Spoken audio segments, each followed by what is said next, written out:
어떤 재정에 관한 것이 있을 때에 이 사단이 이제 그런 순간 가운데 계속해서 역사함으로 인해서 돈의 신은 만문의 신이잖아요. 만문. 그러니까 사람들이 신앙인들이 주께 헌신하고 주님 받아 누리께서 주신 것들을 받아 누리는 것들을 되게 어렵게 합니다. 그래서 이제 교인들 가운데서도 상당히 목사님한테 이제 반기를 드는 거예요. 이게 교회가 이거 구조적으로 잘못된 게 아니냐. 평상시에 그런 말 안 하는 분들이 이제 그렇게 이제 그러니까 책을 가지고 단락식 이제 우리가 이제 금요일 날 셀 리더 나눔하는 것처럼 어느 순간은 관계에 대해서 배우고 어느 순간에는 또 교제에 관한 것들, 어느 순간에는 또 재정에 관한 파트가 나왔을 때에 그것에 대해서 이제 어려움들. 그러니까 교회가 이제 상당히 전체적으로 이제 시끄러진다라는 거예요. 그러면서 이제 어떤 재정에 관련된 훈련을 할 때, 교육을 할 때 정말 기도가 많이 필요하다. 다른 어떤 교육보다도 뭐 오늘 좀 그런 얘기를 하더라고요. 그러니까 우리가 무엇을 하든지 간에 주님의 뜻대로 삶을 살아가는 거, 그 훈련 받는 것도 다 그렇잖아요. 주님께서 원하시고 바라시는 일들을 행하고 원치 않는 것들을 버리고자 했을 때에 우리 마음과 생각 가운데 내가 익숙하고 바라는 것들을 버리고자 하면 어떻게 됩니까? 내 육신의 소욕이 원치를 않아요. 그러니까 사단도 그것을 알고 있고 내 마음에 있어서의 어려움에 대해서 알고 있기 때문에 순간적으로 우리의 삶의 여정 가운데 주님과는 상관없는 것들, 그것이 있음에도 불구하고 또 내 안에 버려야 될 것이 있음에도 불구하고 그것을 버리지 못하게 하고 오히려 스스로 눈에 보이는 것들, 주님과는 상관없는 것들을 붙드는 것에 대해서 당위성을 갖게 만드는 부분들을 이야기한다는 거예요. 그래서 신앙생활을 항상 주님과 닮아가고 교제하고 닮아가기 위해서는 뭘 해야 됩니까?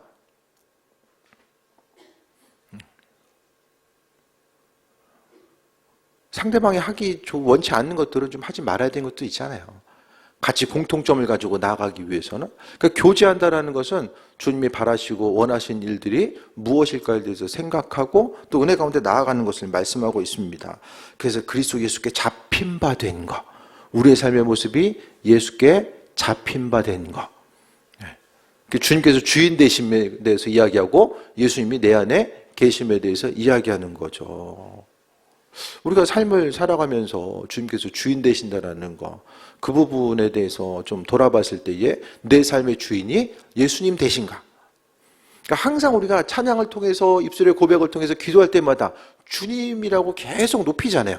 예수님을 우리 주인 되심에 대해서 계속해서 고백하는데 실제적으로 예수님의 주인이 되신다면은 내 삶을 그분께서 붙잡으시고 바울이 고백했던 것처럼 바울도 인간적인 생각과 소욕이 있었지만은 항상 주님께 붙들림 받는 그 귀한 삶을 살기 위해서 계속해서 앞으로 나아갔다라는 것을 말씀합니다.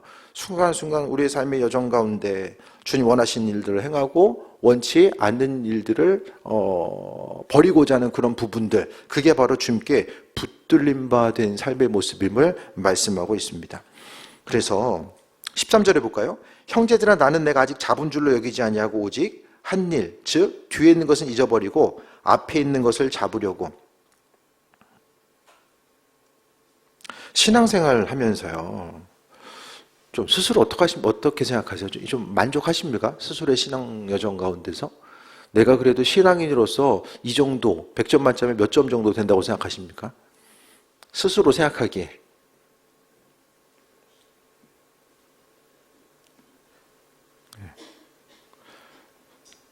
그래도 뭐 금요일날 철야 예배 나올 정도면 그냥 괜찮게 하는 거 아니에요, 지금?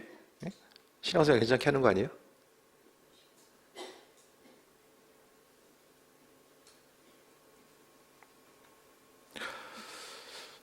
삶의 여정 가운데서요, 얻었담도 아니고 온전히 이루었다. 그럼 뭘 얻고 뭘 이루었다는 걸 이야기할까요?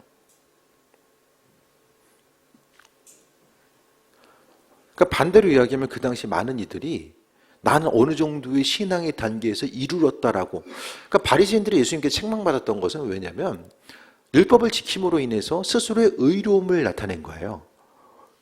그러니까 우리는요, 그리스도 예수 주님의 은혜와 은총, 그러니까 우리가 예배에 나아갈 수 있는 것도, 주를 위해 헌신하는 것도, 또 수고하고 힘쓰는 모든 것들이 다 나의 공로가 아니라 주님께서 나를 잡아주시고 나에게 마음을 허락하셔서 주 뜻대로 쓰임받는 그 귀한 삶을 살아갈 수 있도록 베풀으셨다는 것에 대한 믿음의 고백입니다.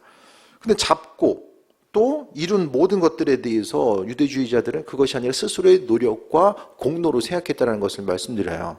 그래서 우리가 이 땅 가운데 그래도요, 다른 어떤 것보다도 지금까지 삶을 살아온 것이 주님의 은혜 가운데 살아왔구나. 여러 가지 것들이 있다라고 할지라도 지금 나의 삶에 만족하든 만족하지 못하든 지금까지의 삶의 모습 자체가 하나님의 은혜로 여기까지 왔다라는 것에 대해서 고백하는 사람들은 그래도 인생 가운데 환난과 풍파가 있을 때에 그래도 아버지께서 막아주시고 그래도 어느 정도 그래도 보편적인 삶을 살아갈 수 있는 것 같아요. 그래서 삶의 순간순간마다 잊지 말아야 될 것은 다 하나님께서 베풀어 주시고 함께 하시는 것.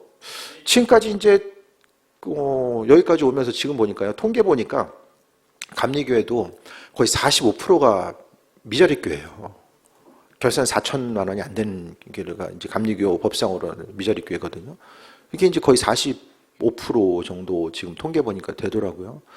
그러니까 그만큼 이제 교회가 현실적으로 어려운 상황 가운데서도 또 교회라는 공동체를 이루고 올 수 있었던 것 자체가 어떤 내가 스스로 노력하고 뭘 해서가 아니라 정말로 날마다 정말 고백하는 것은 주님의 은혜, 아버지 은혜로 모일 수 있고 또 움직이고 또 예배할 수 있는 예배 공동체로 있을 수 있다는 것이 정말 주님의 은혜에 대해서 지금도 마찬가지고 앞으로도 계속 또 목회하는 과정 가운데서 마찬가지고요.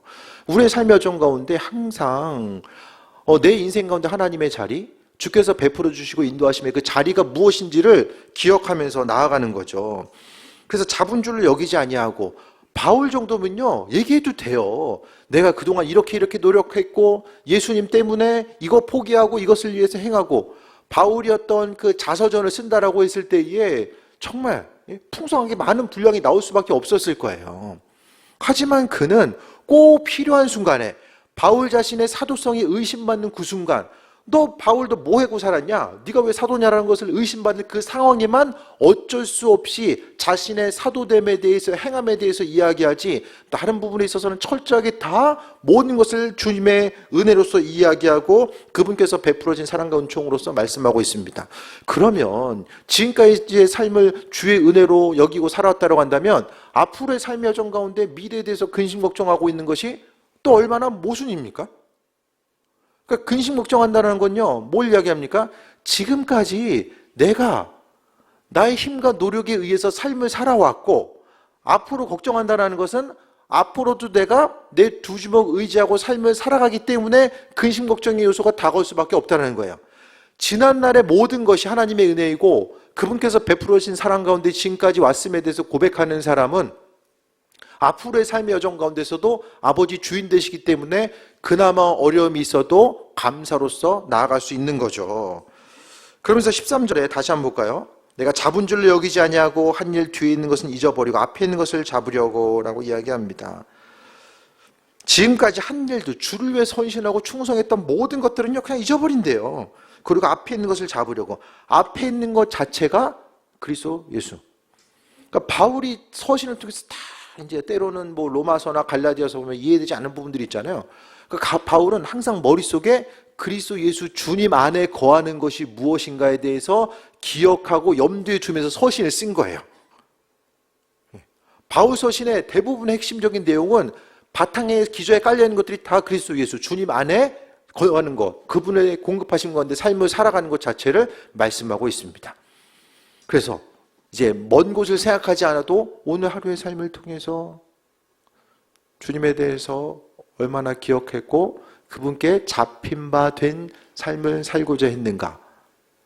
그러니까 날마다 있어서 큐티하거나 또 하루를 마무리하면서 스스로를 돌아봤을 때에 내가 무슨 일을 어떻게 하면 하루를 살았지 그것뿐만 아니라 내 안에 있어서 이 주님과의 관계성의 문제를 정립을 해보고 그 관계 가운데서 이제 나아가는 거죠. 그래서 우리 삶의 여정 가운데 항상 주님께 잡힌 바 된 삶을 살아갔는가. 어제의 신앙은요, 어제에 남겨두는 거예요. 그래서 오늘 새롭게 주님 만나고 믿음 생활의 핵심은 갱신에 있습니다. 갱신. 주변에 있는 사람들 어떻습니까? 어제나 오늘이나 항상 동일합니까? 어떻게 되죠? 다 동일합니까? 시간이 지나면 지나갈수록 날마다 새로워지고 더 많이 이제 좋은 점이 부각되는 사람들이 있죠. 근데 또 반대적으로 가면 갈수록 좀 이렇게 사귐 자체가 실망스러운 모습으로 다가오는 경우도 있을 거예요. 하지만 우리가 예수님 안에서 우리가 거할 수 있고 또 발견할 수 있는 것은 새롭게 주님 만나는 것. 그래서 성경에 있어서 그 주님과의 교제함은 어제 또 그게 아니라 그날 새롭게 주님에 대해서 알아가고 또 그분께서 베풀으신 은혜가 무엇인지에 대해서 간직하고, 그래서 온전한 그분과의 사귐의 관계를 어떻게 가지고 나아갈 수 있을까가 또 신앙 여정 가운데 핵심적인 요소라는 거예요. 주님과의 친밀한 사귐의 모습. 어제나 오늘이나 어제의 모습 가지고 오늘 가는 것이 아니라 뭔가 좀 기대감을 가지고 삶을 살아가는 것. 언제 좀 기대감이 생기십니까? 이번 주엔 드라마 무슨 내용이 펼쳐질래나. 간절히 기대하던 이 택배의 모습.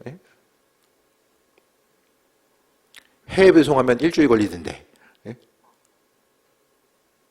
우리 기대라는 거.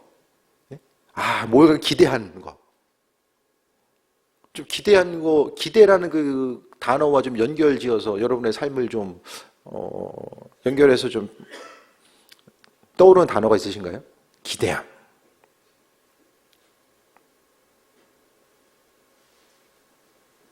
뭐가 있을까요? 민유리 재롱잔치. 어떻게 준비했을까? 교회에서 뭐 어떻게 안 되나? 아이들 성적표.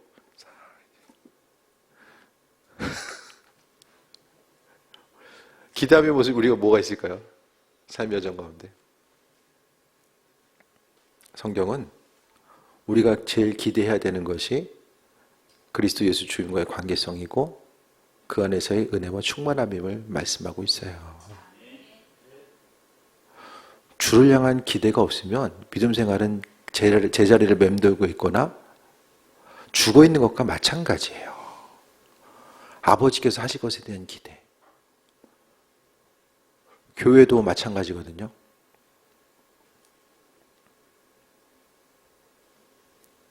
이번 주에 좀 장로님들 교육이 있었어요. 그래서 1년에 한 번 장로님들이 3년 동안 교육을 받아야지만이 3년 지나고 나서 이제 지방에서 안수를 받는데 한 5분 정도 이제 제가 맡은 해당한 연급이 있어서 이제 교육을 하는데 뭔가 교회에도 제가 생명력이 있다라고 말씀드렸죠. 쭉 이렇게 성장해 나아가는 교회가 있고 어느 정점에 있는 교회가 있고 또 정점에서 이제 급격히 내려가는 교회가 있거든요. 이게 사람의 생명과 비슷한 것 같아요.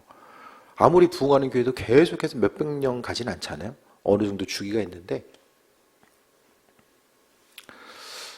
속해 있는 교회들이 어떤 정점에 있기보다는 뭔가 좀 내리막을 향해서 나아가는 좀 교회들 그렇게 좀 느껴지는 거예요.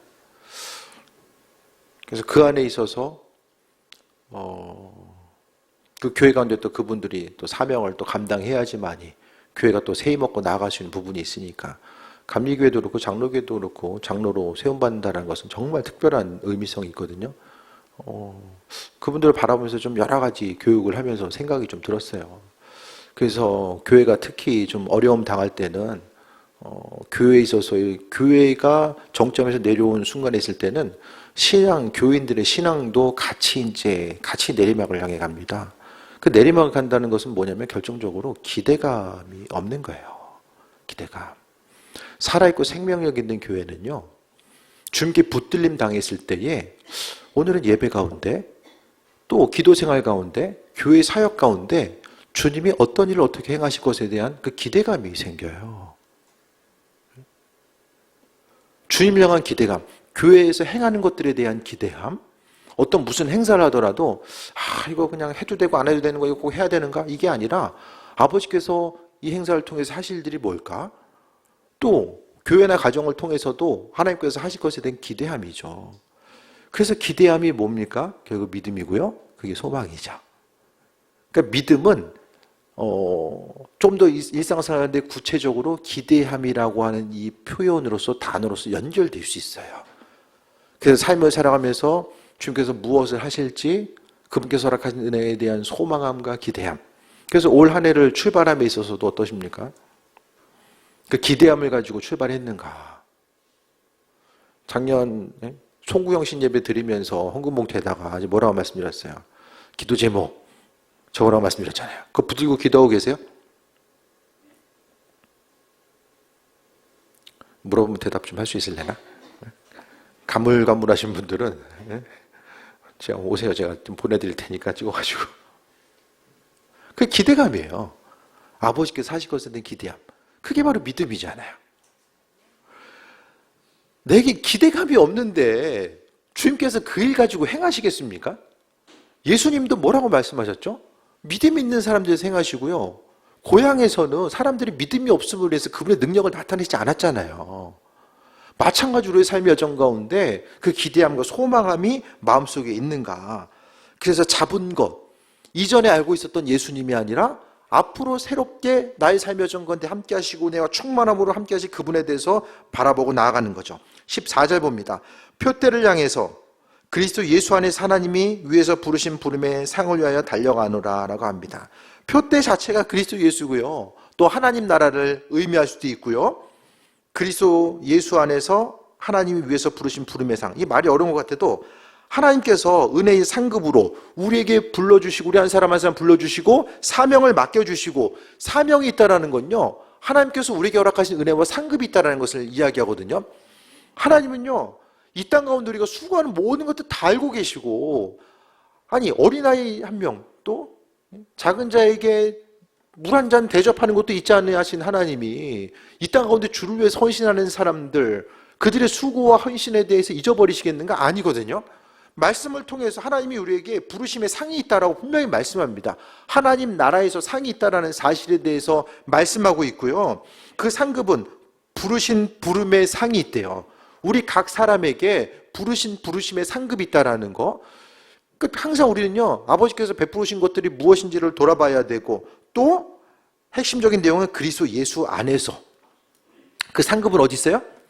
예수 안에서. 그래서 제가 계속 말씀드리는 게 예수님 밖에 있는 거, 주님과는 상관없는 것들, 그것을 우리에게 영향력과 어떤 영향가로 다가오는 건 없다라는 거예요.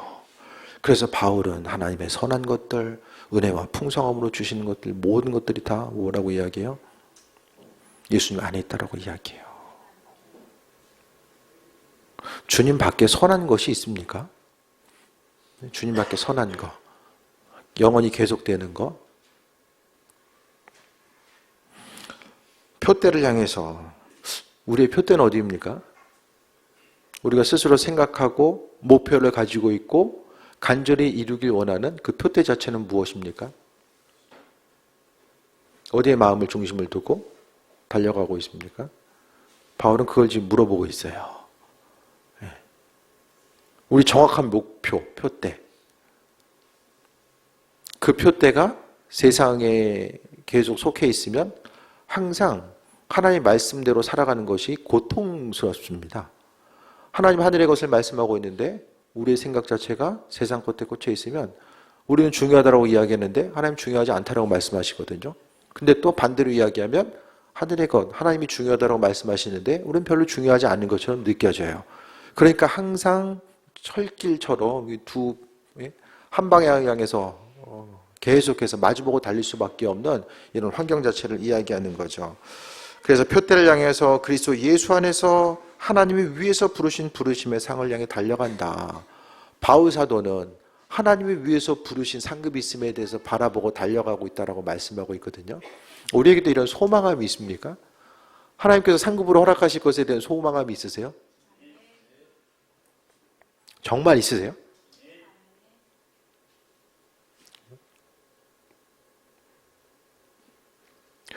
저는 목회 처음 이제 초반에 시작할 때 예전에는 아버지의 좀 베풀으신 은혜와 충만함, 아버지께서 허락하신 그 상급 자체가 정말 크겠구나 이런 생각을 더 했었는데, 그래도 요즘에는 뭐 그때나 지금이나 좀 비슷한 것도 있지만은 그래도 목회 초창기보다는 연수가 더해지니까 그래도 어떤 몸을 움직이면서 해야 될 것이나 더 또 신경 쓰고 마음의 중심을 둬야 될 부분들이 뭐 그때만큼 더하지는 않는 것 같아요.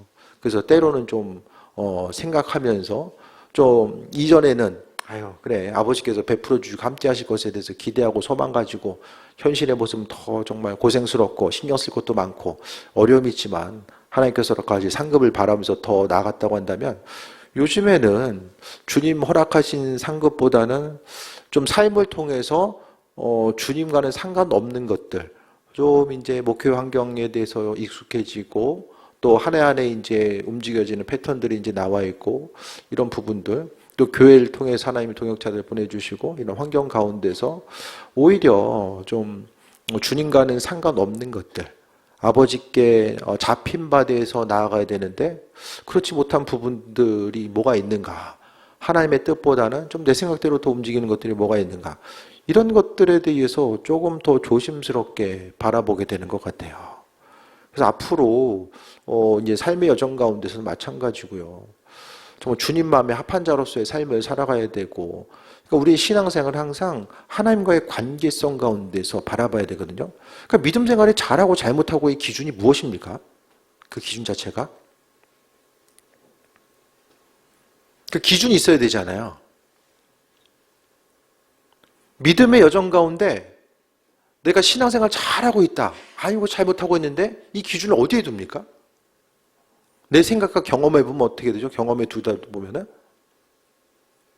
이게 망하는 지름길입니다. 지름길.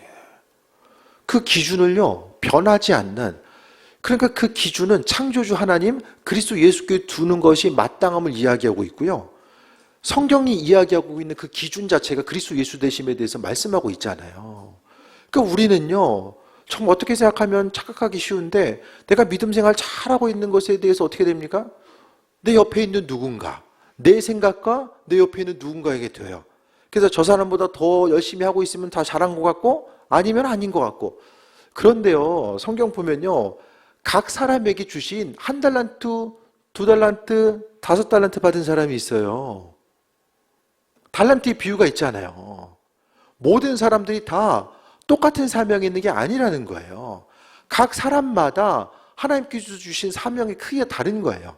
누구에게는 이만큼 맡겨주셨고 누구에게 이만큼 다 맡겨주신 거예요. 어떤 사람에게 더 주시고 덜 주셨는지 그건 잘 몰라요. 어떤 기준에 의해서 하셨는지는 몰라요.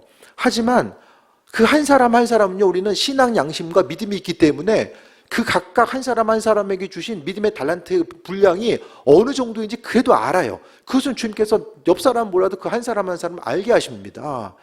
그러니까 우리가 은혜 가운데 그 기준을 주님께 두고 항상 주님 앞에 설 때가 있음에 대해서 생각하면서 그러니까 목회하면서도 마찬가지예요.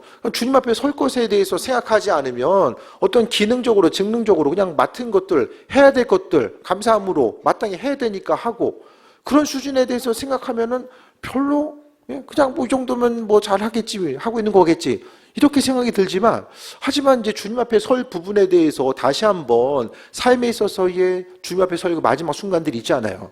그때를 생각한다면은 다시 한번 삶을 통해서 믿음의 여정을 생각하고 목회 여정 가운데 바라봤을 때에 좀 긴장하지 않을 수가 없어요.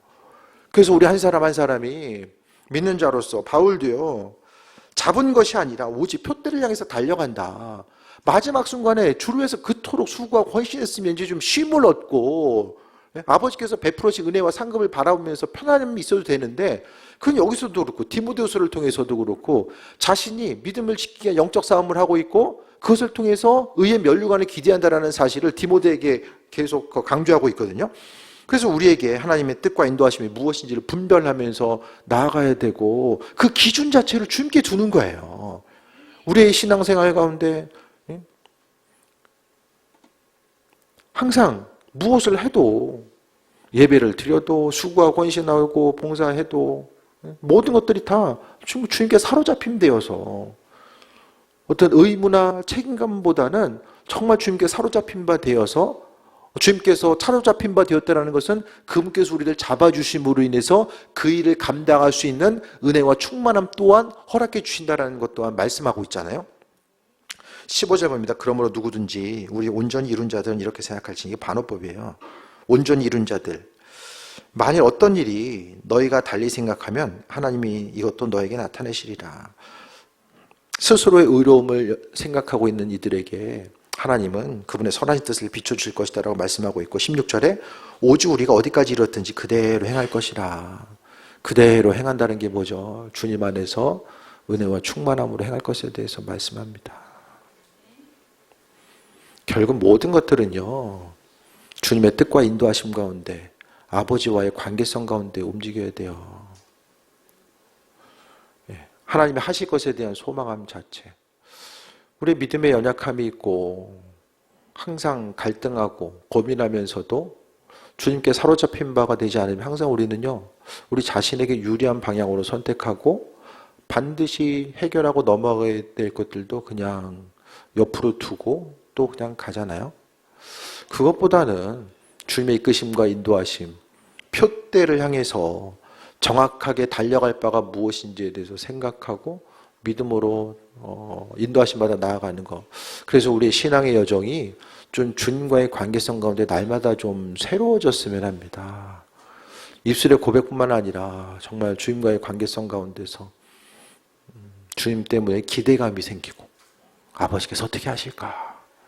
보이는 건 바라보면서 근심 걱정하는 것이 아니라 하나님께서 내 삶을 어떻게 이루어 가실까? 우리 가족들, 또 자녀들의 삶, 또 교회를 통해서 하나님 어떻게 일하실까? 그 기대함과 소망함이 있잖아요. 교회를 향해서도 항상 매년 그 기대감이 있었던 것 같아요. 내년에는 하나님께서 어떻게 일하실까? 어떻게 일하실까? 그것에 대한 소망함. 지난 날을 좀 돌아보다 보면은 무슨 목회뿐만 아니라 여러분도 한 가지 일을 오랜 시간 계속하다 보면 참 이게 맞는 것일까라는 생각을 계속 할 때가 있잖아요. 계속 하다 보면 그 순간 어떻게 이기고 나아갑니까? 그거 어떻게 이기죠?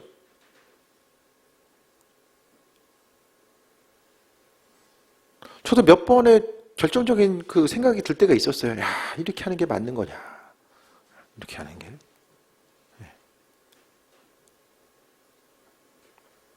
제가 말씀드렸잖아요. 목회 초창기에 뭐 한 300명 정도는 금방 모일 것 같았었다고 제가 말씀드렸잖아요.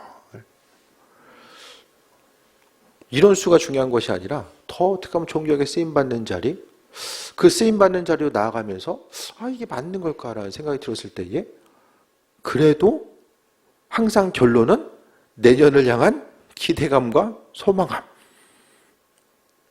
그러니까 결국 교인들도 마찬가지잖아요. 이렇게 어려움이 있을 때 이제 제가 어려움이 있다고 뭐라고 이야기합니까? 제가 힘드시겠어요. 좀 더 근심 걱정 해보시고 나서 좀 고민 좀 해보세요. 이것보다는 그래도 기도하면서 나아갈 것에 대해 말씀드리잖아요. 기도가 립 서비스가 아니라 좀 기대감을 갖는 거죠. 그 안에서 주님께서 하실 것에 대한 기대함과 소망함. 그 기대감이 끊어지면 우리는 무엇으로 살 수 있겠습니까? 그 기대감이 표대고요. 그리스도 예수 되시고요. 삶의 정근에 행하실 것에 대한 소망함이죠. 그 소망함이 있는 사람들이 표대를 향해 달려가고 그 은혜 가운데 충만한 삶을 누리면서 나아가게 됩니다. 그래서 어디까지 이뤘든지 그대로 행할 것이다 라고 말씀하고 있습니다. 그래서 우리 인생 가운데 표대가 무엇인가, 삶의 여정 가운데 무엇을 바라보면서 달려가야 되는가. 시간이 정말 빨리 가고 있는데 이 빠르게 지나가는 시간 가운데서 후회 없는 삶, 우리의 삶의 모습, 우리의 믿음의 본질이 세상 풍조가 아니라 정말 아버지 앞에 주님과의 관계성 가운데 돌아보게 되고, 또 다시 한번 그러니까 신앙생활은요, 이 말씀만 드리고 마칠게요. 기쁨과 감사함도 있었지만 항상 긴장해야 돼요. 주님 앞에 긴장해야 됩니다. 이 긴장감이 풀어지는 순간에는요, 어느 좀 안전장치가 풀리는 것 같아요. 스스로 생각하고 움직이고 반응하는 것 앞에서 항상 주님을 의식하고 마음속에 이 긴장감을 가지고 나아간다는 것, 이 긴장감은 주님을 생각하고 주님을 경외하는 마음, 그분을 존중히 여겨드리는 그 마음과 일맥상통할 수 있게 됩니다. 그래서 아버지 기쁘시게 드리고 그분을 존중하고 그분을 경외하는 한 사람 한 사람에게 하나님께서 귀한 것으로 함께 하신다라고 약속해 주셨잖아요. 그래서 썩어 없어질 것에 마음의 중심을 두기보다는 영원한 생명 되시고 은혜로 함께 하시는 그분께 마음과 생각을 또 고정하고 또 사도 바울이 했던 것처럼 주님께 잡힌 바 된 삶, 나의 신앙의 여정이 주님께 잡힌 바 돼서 움직이고 있는가? 그리스도 예수 주님께 잡힌 바 돼서 움직이고 있는가? 아니면 내 생각과 내 관점이 있고 또 그 안에서의 주님의 말씀이 충돌하고 있지는 않은가?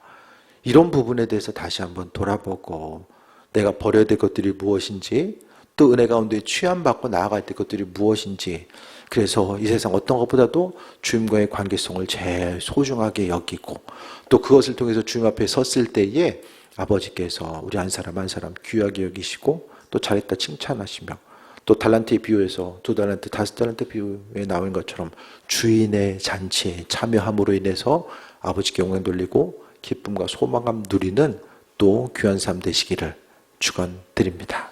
기도하겠습니다. 아버지 사랑에 감사드립니다. 주님,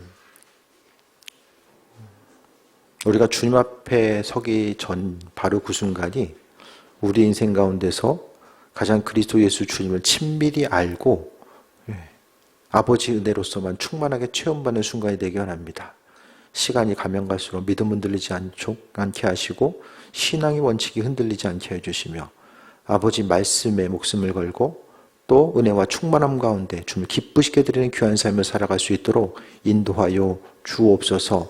아버지께서 하나님 말씀대로 움직이고 반응하는 사람, 주님 말씀에 대해서 순종하고 또 주님 더 깊이 사랑하는 한 사람 한 사람을 이 순간도 찾고 계심을 믿습니다. 주님, 주님을 향한 기대감이 끊어지지 않게 해주시며 날마다 아버지께서 무슨 일을 어떻게 하실지에 대한 소망함, 그것 때문에 기도하게 하시고 또 주님과 믿음으로 교제하며 은혜 가운데 풍성함 누리고 나아갈 수 있도록 인도하여 주옵소서. 아버지께서 새 일을 이루시고 행하실 줄 믿습니다. 올 한 해 삶의 여정 가운데서도 주님 축복하시고 일하실 것에 대한 소망함이 쌓은 영광 받으시고 내 마음과 생각이 아니라 오직 주의 은혜로만 충만하게 체험받게 하여 주옵소서. 예수님의 이름으로 기도드립니다. 아멘.